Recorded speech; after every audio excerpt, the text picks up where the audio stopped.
Assalamualaikum warahmatullahi wabarakatuh. Alhamdulillahi rabbil alamin.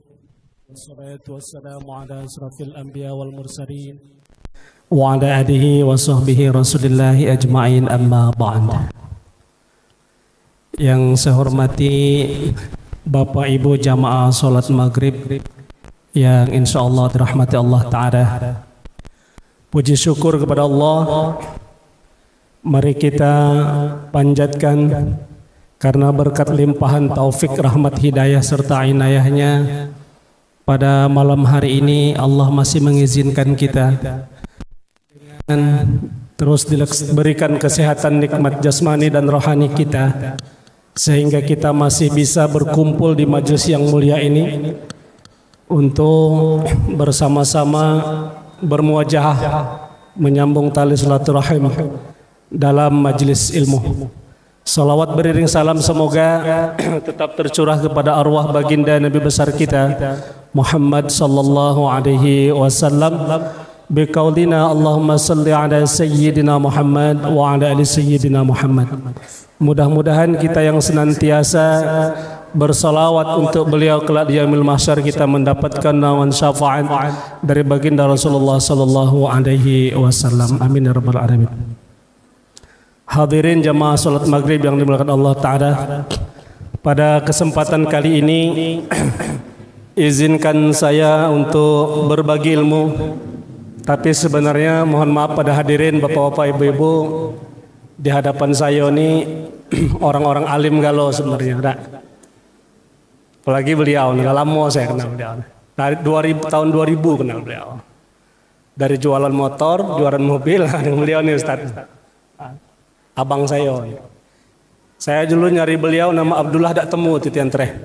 Pak Dulet, baru tahu. Beliau nih lah. Bapak Ibu yang saya muliakan, malam hari ini kita sedikit mengkaji tentang tauhid. Saya mengutipnya dari kitab Tijan Ad-Daruri. Tidak saya bawa kitabnya karena nggak ada mejanya, jadi saya catat saja dikit-dikit. Di awal Syekh Nawawi menuliskan dalam kitab itu, dalam syarahnya, yajibu ala kulli mukallafin at-ta'rifa fi haqqillahi ta'ala wa ma yastahilu wa ma yazuzu, kata beliau, bahwa yajibu ala kulli mukallafin, bagi setiap kita wajib yang mukallaf at-ta'rifa fi haqqillahi ta'ala, untuk mengetahui daripada hak-hak Allah Ta'ala, wa ma yastahilu, dari hal-hal yang mustahil bagi Allah, dan wa ma yazuju, dan dari yang jaiz bagi Allah. Dalam hal ini sebelum kita mengupas tentang tauhid,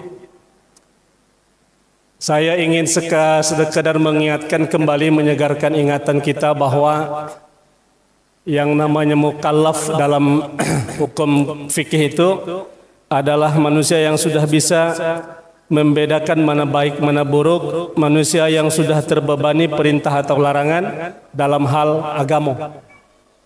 Siapa mereka? Mereka itu yang cukup umurnya akil baligh. Kalau dia laki-laki sudah ikhtilam, yaitu bermimpi, itu ciri dewasa itu, Pak. Sudah wajib untuk dia dikenakan beban mukallaf, beban syariat.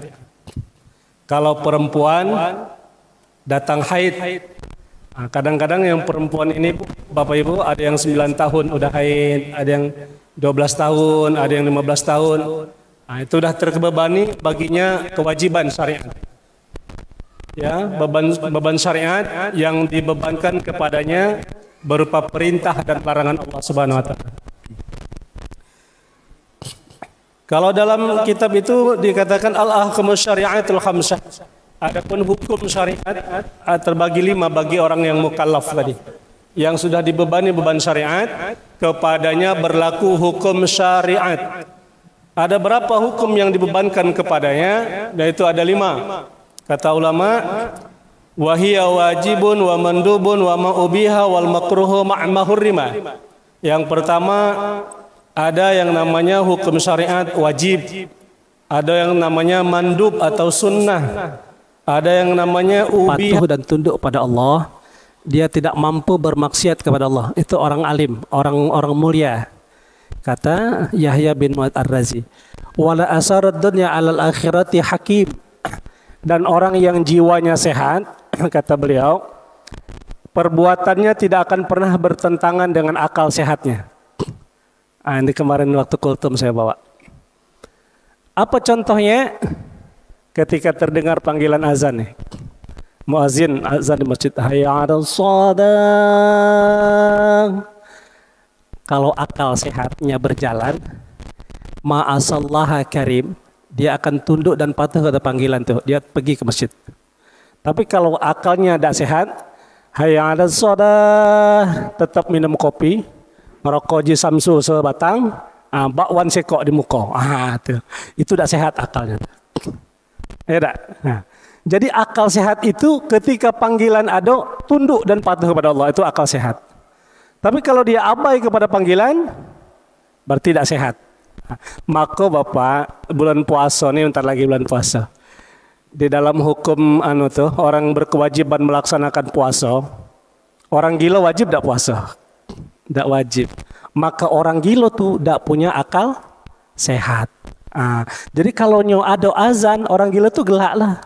Hayya 'alas shalah, nyengir. Tidak tahu lah itu panggilan. Tidak tahu itu panggilan wajib.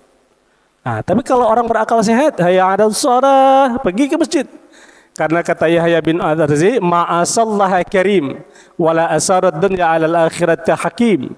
Orang berakal sehat itu tidak akan bertentangan perbuatannya dengan jiwa sehat itu dengan akal sehat. Itu maksudnya. Jadi sholat wajib, puasa wajib, ya. Terus apa lagi kata beliau? Hukum yang kedua, haramun huwa ma yusabu ala tarkihi wa yu'aqabu ala fi'lihi. Haram itu ditinggalkan awak dapat pahala, dikerjakan dapat dosa. Itu haram. Apa contohnya?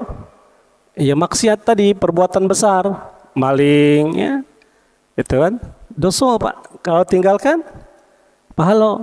Nengok, mohon maaf Bapak Ibu, ntar lagi kita puasa, mungkin bapak-bapak nih godaan terbesar nih kalau rumah di pinggir jalan kan ada perangai anak-anak cewek nih lewat nih kan, ada yang pakai androk segini, ya tuh abang, ada yang pakai you can see kan. Ketika ditengok haram enggak kira-kira tuh? Kita puasa nih abang, ada cewek lewat pakai baju seksi, ditengok haram? Haram. Tapi ketika kita memalingkan langsung dengan kalimat istighfar, pahala. Contoh Pak Haji, ada cewek lewat nih, baju seksi ya bang ya, pendek nian, baju lekton itu apa nama itu yang seksi itu. Begitu dia lewat, kita bilang astagfirullah. Itu pahala bang, pahala tuh. Tapi kalau astagfirullah, anak siapa lah kau, ya Allah ya Rabbi, itu dosa tuh. Itu dosa. Itu kan. Tapi kalau astagfirullah, malingkan istighfarnya, itu pahala besar.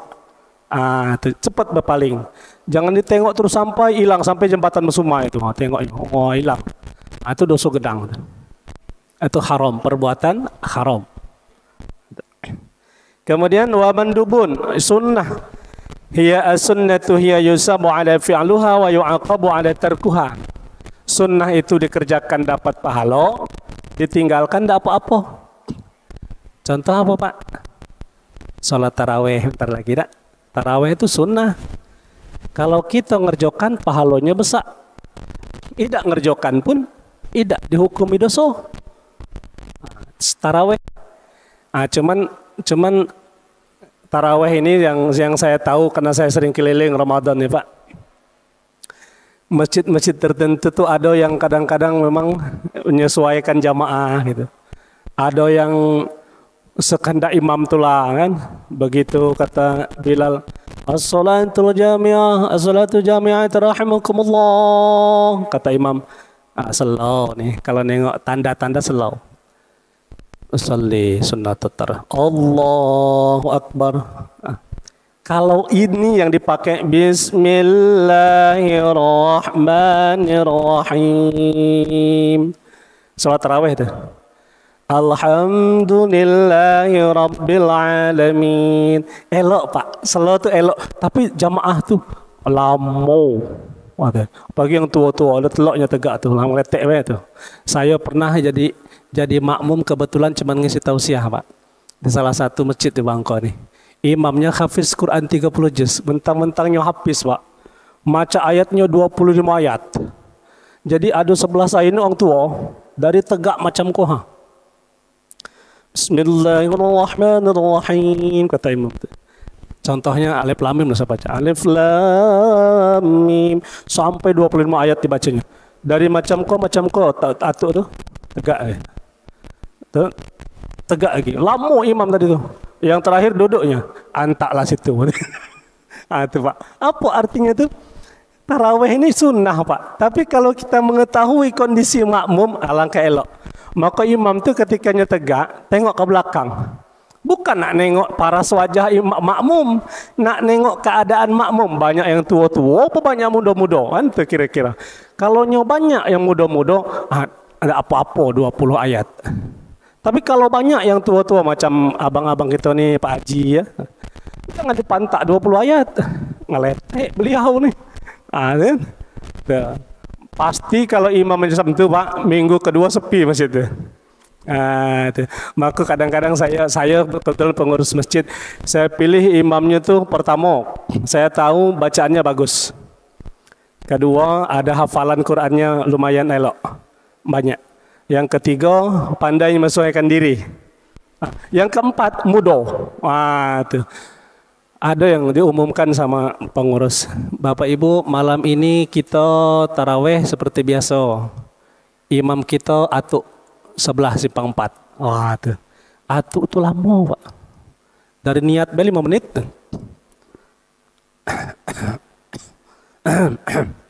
Usolli. 2 hari sepi masjid tu Pak. 2 hari sepi masjid tu. Tapi kalau imamnya gagah tu, Allahu Akbar. Wah, kata makmum, mantap. Wah, tu 12 menit, 15 menit selesai tarawih. Apa kata makmum? Ko baru imam. Dado tempat lain ni ko baru mantap katanya. Tu. Padahal kalau menurut saya proporsional lah, tak? Kencang nian jangan pulo, lambat nian jangan pulo. Viral di YouTube tu Bapak Ibu. 20 rakaat plus witir 3 rakaat cuman 12 menit. 20 rakaat. Ada di YouTube Bapak Ibu tengok tu. Salat tarawih viral. Macam mana baca Fatihahnya? Diwasal 1 nafas. Saya beda telok nafas saya 1 Fatihah. Ini ndak entu pokoknya bacaan. Bismillahirrahmanirrahim. Amin. Bismillahirrahmanirrahim. Allah 20 menit 12 menit Pak. Kelar 20 rakaat. Itu jamaahnya banyak yang ikut. Di sana Pak, di Jawa kan? Ada di YouTube tu. Kalau ditegakkan di tempat kita macam itu, yakin saya datuk ke pergi ke. Kalau kencang macam tu datuk, wah ada telok tu ngikut dak. Saya mungkin dah telok dak. Bismillahirrahmanirrahim. Alhamdulillahirrahmanirrahim. Dalin amin. Bismillahirrahmanirrahim. Oh, orang lah sujud awak baru ngageh-ngageh ruku. Allahu Akbar. Orang lah tegak baru sujud Allah. Telok gitu. Tarawih macam tu. Apa artinya Pak? Wa mandubun, sunnah. Sunnah itu apa kata ulama tadi tu? Sunnah itu as-sunnatu hiya yusabu ala fi'luha wa yu'aqabu ala tarkuha. Dikerjakan dengan elok, banyak pahalanya. Kalau ditinggalkan karena satu sebab, ya tidak berdosa kita dah. Tapi kalau umpama puasa dak salat sunnah, kurang rasanya pahala kita Pak Haji. Ya tak? Ibarat pakai celana dah pakai baju. Itulah kira-kira. Awak ya pakai celana gaya kan, celana mahal ikut pinggangnya Piaggio kan. Wah, keren ni kan. Berbaju tidak. Pergi ke pasar. Apa kata? Iya lagi lo nanti itu. Apa? Solat, puasa iya, tarawih tidak. Itu kira-kira kata ulama macam tu. Tidak. Jadi siangnya puasa, malam solat tarawih. Kemudian kata ulama wal makruhu huwa yusabu ala tarkuha wa yu'aqabu ala fi'luha. Makruh itu kalau dikerjakan kita berdosa, ditinggalkan tidak apa-apa. Contoh Pak, Apa perbuatan makruh ketika mau sholat? Kita mau sholat nih, ada perbuatan makruh yang ketika mau sholat kita sering kerjakan. Mungkin sesekali pernah kita kerjakan. Ketika mau sholat kita makan dulu, udah itu pakai jengkol. Gulai jengkol, goreng jengkol, umpamanya lalap jengkol kan. Nak taraweh pula tuh, kanti banyak. Pernah saya tandoi di masjid Berasano. Kalau saya sholat taraweh di situ, asal ada bapak tuh sebelah, saya pakai masker. Mungkin, ya Allah, saya ngatanya pula gibah saya. Mungkin tidak pernah gosok gigi apa tuh. Udah makan, langsung sholat. Gosok gigi lah dulu, enak. Bismillah, Fatihahnya berdesis pula, Pak. Bismillahirrahmanirrahim. Ke sebelah ngalir galau, Pak. Untung saya pakai apa nih? Masker. Kalau tidak tuh saya tahan napas. Sampai assalamualaikum ndak banapeh. Ngapuk aroma tadi kurang elok. Makruh makan jengkol, makruh makan bawang. Maka kalau kena sholat jangan dulu makan itu, kecuali memanglah pengen makan yang lapar, daripada pas sholat ingat makan, enak makan dulu daripada sholat ingat makan. Itu kata ulama. Tapi kalau seandainya masih enggak begitu lapar, sholat dulu. Nanti udah taraweh baru kita babak kedua. Kelepon kita habisi, kolak kita habisi, ya, makan kita tambuh. Babak kedua. Kalau pas nak taraweh itu kosongkan sajalah. Kalau perlu cuman bukaan aja. Bukan air minum putih atau ya tehan hangat manis, ya, atau mungkin satu goreng pisang, cukup. Jangan dihajar. Begitu sudah orang azan Isya, Pak, kata istri awak, orang Isya tuh, tunggu lo, telok, perut penuh, ada taraweh, perut penuh lah dimakan kalau pon masuk, teh masuk, kolak masuk, panggang ikan masuk, panggang ayam masuk, nak taraweh dah telok gitu gak? Itu perbuatan sunnah. Jadi sunnah itu dikerjakan ya pahala besar, ditinggalkan tidak apa-apa. Jadi walaupun demikian, sunnah itu kalau seandainya kita kepengen menjaga kesempurnaannya, ya kerjakanlah. Ya itu untuk mencapai kesempurnaan kita. Kemudian kata ulama mubah. Kalau di definisi ini ada wama ubiha atau mubah. Apa itu mubah? La yusabu ala fi'luha wa la yu'aqabu ala tarkuha. Tidak ada kaitan dengan pahala dan dosa, itu mubah, Pak. Apa mubah itu? Makan, mubah. Bapak nak makan boleh, tidak makan boleh, terserah Pak. Nak puasa boleh, tidak puasa boleh, hari itu istilahnya tuh kan umpama makanan tidak ada, puasa lah, aku tidak mau makan, tidak mau makannya itu mubah. Apa mau makan dengan dendeng batoko atau dengan gulai ikan, mubah, terserah Pak pilihan, tidak ada kaitan dengan pahala dan dosa, itu mubah. Jadi sesuatu yang tidak berkaitan dengan pahala dan dosa itu mubah. Contoh apalagi yang perbuatan mubah nih abang, kira-kira sesuatu yang kita kerjakan tidak berkaitan dengan pahala dan kebiasaan kita.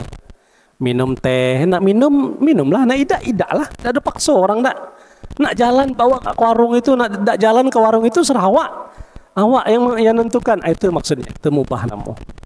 Jadi sesuatu yang tidak, perbuatan yang tidak berkaitan dengan pahala dan dosa.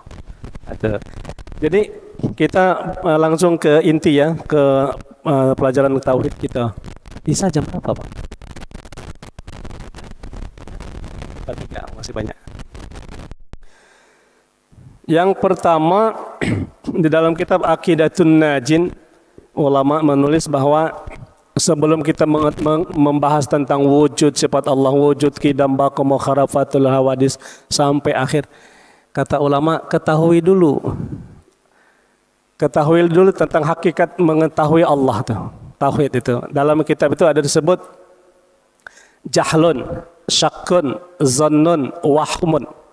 Apa jahlun? Orang bodoh. Orang bodoh ini dalam mengenal Allah dia hanya hanya sekedar mengenal tapi tidak mengetahui hakikat. Artinya ya sudah, mau nyembahnya serahnya, tidak nyembah serahnya, mau sholat terserahnya. Ini orang bodoh nih. Maka kata Yahya bin Mu'adz Ar-Razi tadi balik ke awal, itu dia tuh ma'asallaha karim, orang yang mulia tidak mampu bermaksiat, wala asaradun ya alal akhirata hakim, orang yang jiwanya sehat tidak mungkin bertentangan dengan akal sehat. Jadi kalau orang bodoh itu bertentangan dengan akal sehat, Pak. Kadangnya sholat, kadangnya tidak. Kadang sholat pun tidak yakin, Pak. Kadang sholat tuh setahun 2 kali Idul Fitri Idul Adha. Kadang 3 kali Jumat. Idul Fitri Idul Adha Jumat itulah. Itu orang bodoh. Hakikat kata Yahya bin Mu'adz Ar-Razi, bukan kata saya. Ya. Itu. Yang kedua zonnun. Zonnun ini separoh-separoh, Pak. Lebih dari 50% keyakinan kepada Allah. Tapi kalau mengenal tauhid itu tidak boleh. Contoh, ditanya awak, kamu percaya tidak dengan adanya Allah? 75% percaya, 25% tidak. Batal, Pak. Batal iman kita mengenal Allah. Tidak sah salat kita, tidak sah puasa kita, tidak sah haji kita. Kalau ditanya, kau yakin tidak ada surga? 75% percaya, 25% tidak. Batal iman kita. Kalau mengenal Tuhan, kalau mengenal Allah. Tapi kalau fikih, zonnun boleh. Contoh, Allahu Akbar, rakaat keberapa lah kau ya? Maka di situ berlaku kaidah fikih al-yakinu la yuzalu bisyak. Keyakinan mengalahkan keraguan. Yakinkan itu rakaat keempat, tutup salam, sah salatnya. Itu kalau di fikih. Tapi kalau di ilmu tauhid tidak bisa. Harus 100% bulat percaya kepada Allah. Itu jadi kalau ditanya, kau mau masuk neraka apa mau surga? Masuk neraka bela. Ngapo? Banyak artis di situ. Batal imannya, Pak. Batal iman. Ada di situ Michael Jackson, artis-artis cantik di situ banyak. Batal imannya. Itu. Jadi nggak boleh pakai mainan, nggak boleh ragu-ragu, harus bulat 100%. Yakin kepada Allah. Syak lagi. Syak itu separoh-separoh. Syak itu separoh, 50-50. Ya. Jadi kalau ditanya, kau yakin tidak ada siksa, ada neraka, ada siksa, ada balasan, ada surga, ada neraka, itu kira-kira. Ada balasan nikmat, ada balasan susah di sisi Allah nanti. Kau yakin tidak? 50% yakin, 50% tidak, batal imannya. Kembali ke fikih, kalau syak bisa, lari ke fikih bisa, Pak. Jadi sama kita sholat di kebun, kita tidak tahu bawa jam apa namanya nih? Kompas tidak ada. Kita bingung kemana lah kiblat kau ya. 50% ke situ yakin, 50% ke situ yakinnya. Ke situ belah. Sah sholatnya, Pak. Dalam fikih sah. Tapi kita tidak tahu ya, tidak tahu posisi mana kiblat nih. Yakin cuma 50% ke situ, 50% ke situ. Kita tentukan ke situ, sah sholatnya. Dalam di fikih, tapi kalau di tauhid tidak boleh. Kalau mengenal Allah harus 100% bulat. Itu dia. Yang terakhir waham. Waham ini apa ya? Waham ini lebih kepada tidak meyakini. Sama sekali tidak yakin kepada Allah, ateis. Itu dia. Ya, Pak, tidak mengenal Tuhan, itu ateis. Contoh. Semua perbuatan aku itu aku yang atur. Semua usaha aku berhasil karena usaha aku, bukan bantuan Allah, bukan bantuan siapa-siapa. Aku mau melakukan sesuatu itu kehendak aku, bukan kehendak yang lain. Itu dia. Lebih kepada paham apa ya? Qadariyah mungkin gitu ya. Yang paham qadariyah ya. Segala sesuatunya kehendak dia, bukan kehendak Allah. Padahal dia lupa kita cuma punya rencana, penentu Allah. Kalau dia yang punya paham macam itu, Pak.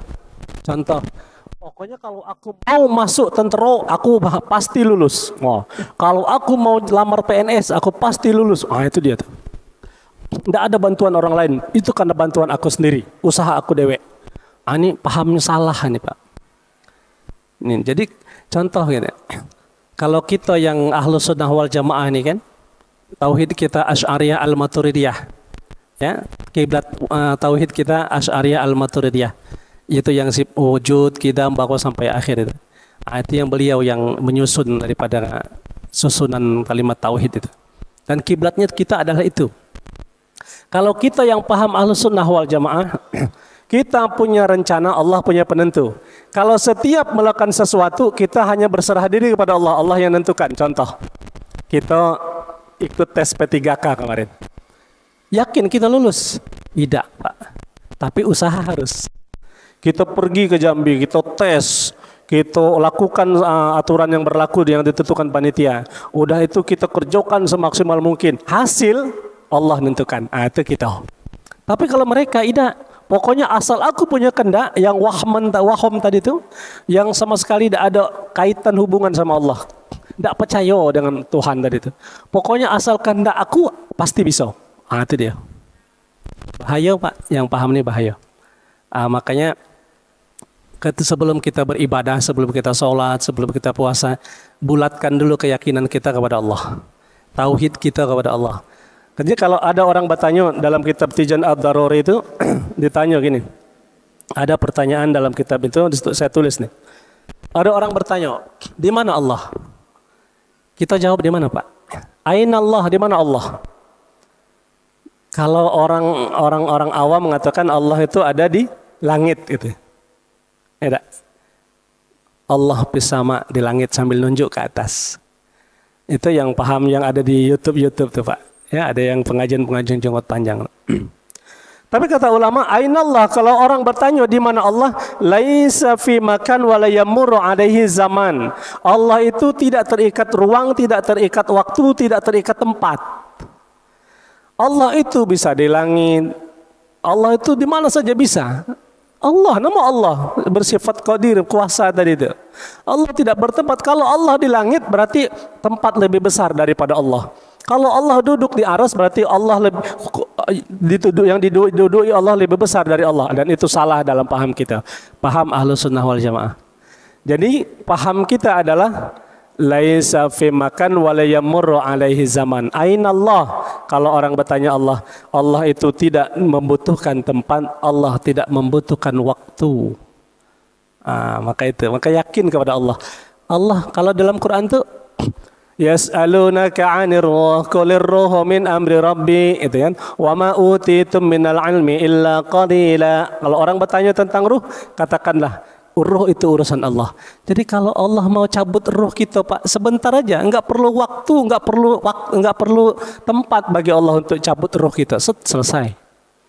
Maka Allah bukan di langit. Jadi kalau Allah di langit, Allah membutuhkan tempat. Kan itu logikanya. Itu. Terus bagaimana rupa Allah? Kaifallah? Orang bertanya bagaimana rupa Allah Ustaz? Maka kalau orang bertanya kaifallah, laisa kamislihi ahad. Allah berbeda dengan ciptaannya, dengan makhluknya. Mukhalafatul hawadis. Allah berbeda dengan apa yang Allah ciptakan. Tukang kursi, ini logikanya Pak. Tukang kursi tidak sama dengan yang buat kursi. Iya tak? Ya? Tukang balon tidak sama dengan yang niup balon. Itu Allah. Laisa kamislihi syai'un. Tidak sama dengan apa yang diciptakan, tidak sama dengan sesuatu yang ada di dunia. Itu Allah. Terus kita kalau di sifat yang lain kan ada ulama mengatakan sifat Allah itu banyak Ustaz, bukan 20. Iya, ada yang bilang 50, ada yang bilang 70, ada yang bilang 90. Khilafah ulama.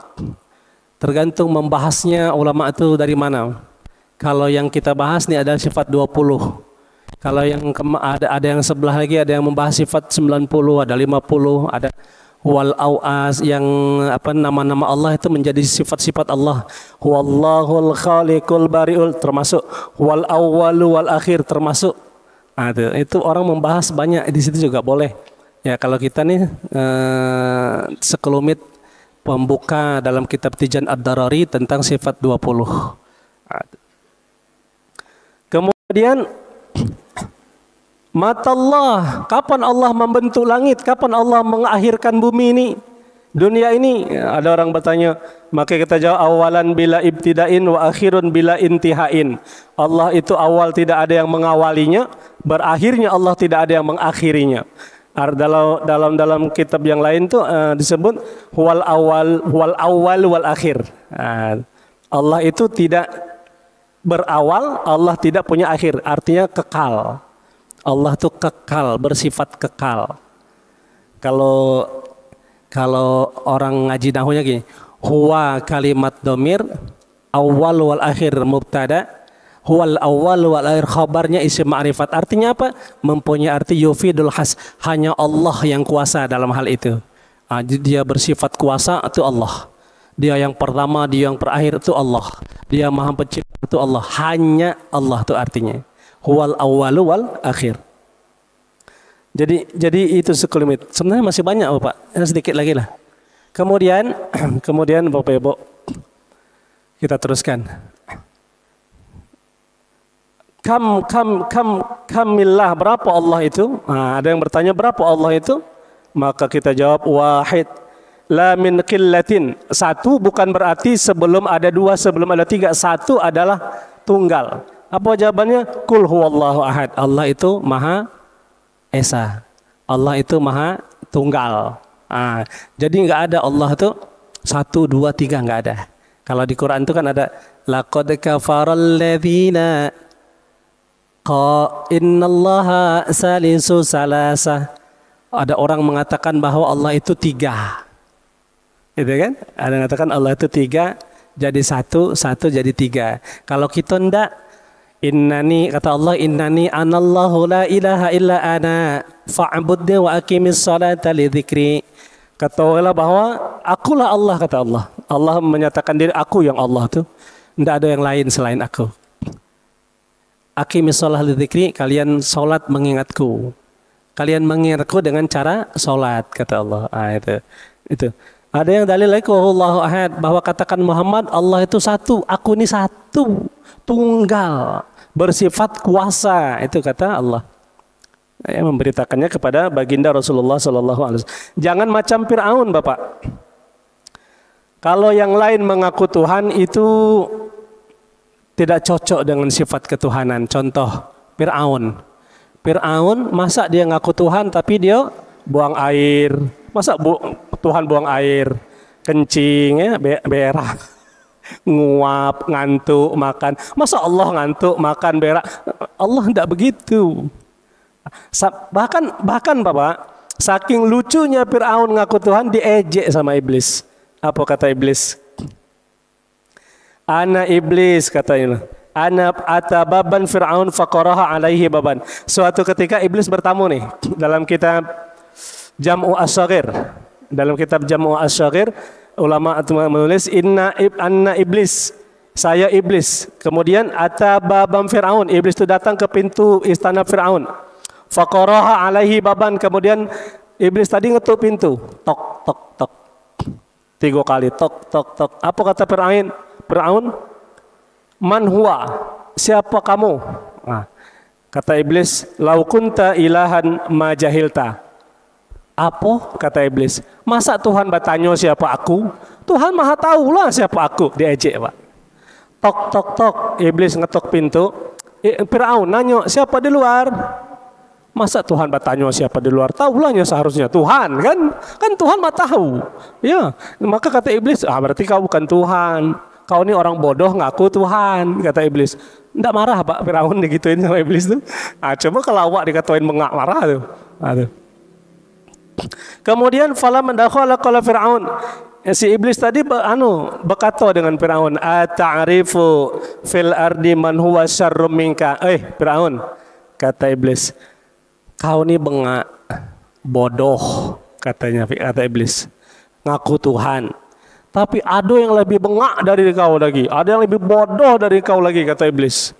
Ada yang lebih jelek lagi perangai dari kau nih. Ada yang lebih pendosa besar dari kau lagi ini di atas dunia itu nanti. Firaun nanya, man huwa? Siapa itu iblis? Katanya. Siapa Pak? Kata iblis, yang lebih parah lagi dosanya, lebih besar dari Firaun. Bahkan secara tidak sadar dia mengaku Tuhan lebih dari Firaun. Siapa mereka? Yang tidak punya sifat pemaaf.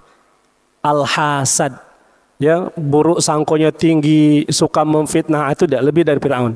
Ya, apalagi wabil hasadi waqa'tu fi hadhil mihnah, bahkan lebih hina dari Firaun. Saya salah. Kak abang nih, saya minta maaf bang, aku minta maaf. Apa kata bang? Tiada maaf bagimu. Itu yang ngomong macam itu lebih dari Firaun. Itu. Jadi kalau tidak mau disamakan Firaun, ketika orang ada minta maaf kayak kita, bang, aku minta maaf, kau salah, sama-sama. Itu baru yang dikatakan Yahya bin Al-Azi, ma'asallah karim. Orang ini adalah orang mulia.